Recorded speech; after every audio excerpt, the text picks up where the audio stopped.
is an arpeggio? An arpeggio. Another word, another musical word that you don't hear anywhere else, but you come across quite quickly when you're learning a musical instrument. An arpeggio. Well, to understand an arpeggio, you have to understand broken chords.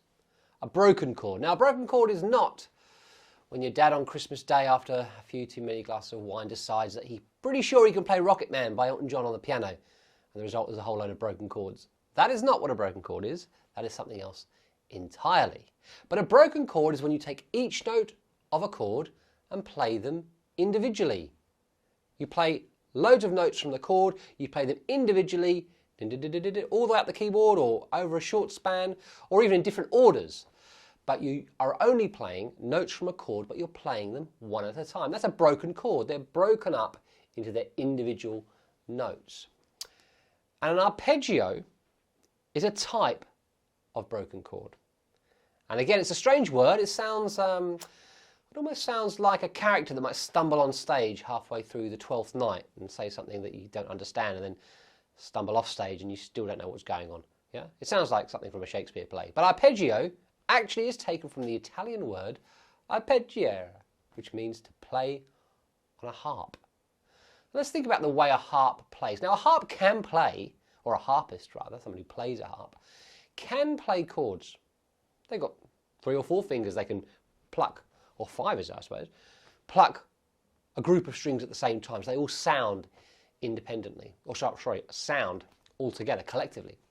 But quite often you hear a harp player and they're strumming across the strings one by one, and that sound is kind of the same as an arpeggio, because an arpeggio is a broken chord, so it's a way of playing a chord one note at a time, but in a specific order. So the notes that are formed within a chord are played in that order. So for example, you might play the first note of the chord, the third note of the chord, the fifth note of the chord, and the high octave. Or if it's minor, whatever it is. You can't jumble the notes up, you can't play them out of order, you have to play them in that specific order. That's an arpeggio.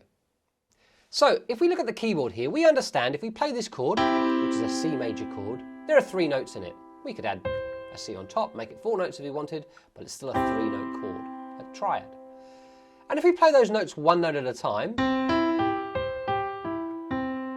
we get an arpeggio.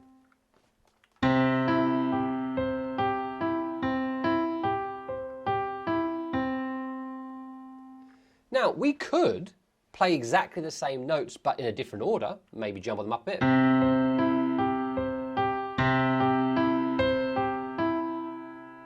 But that would be a broken chord, not an arpeggio, because they're not in the order of pitch. Ascending, going up, or descending.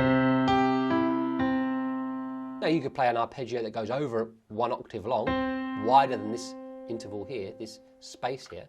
You might go all the way up. You might play the different chords. That would be an F major 7, something we'll get to later. But either way, an arpeggio is always the notes of a chord played in order, up, ascending, or down, descending, in that sequence. So there you go, an arpeggio, a broken chord played in the order that the notes appear in any given chord. Keep working hard.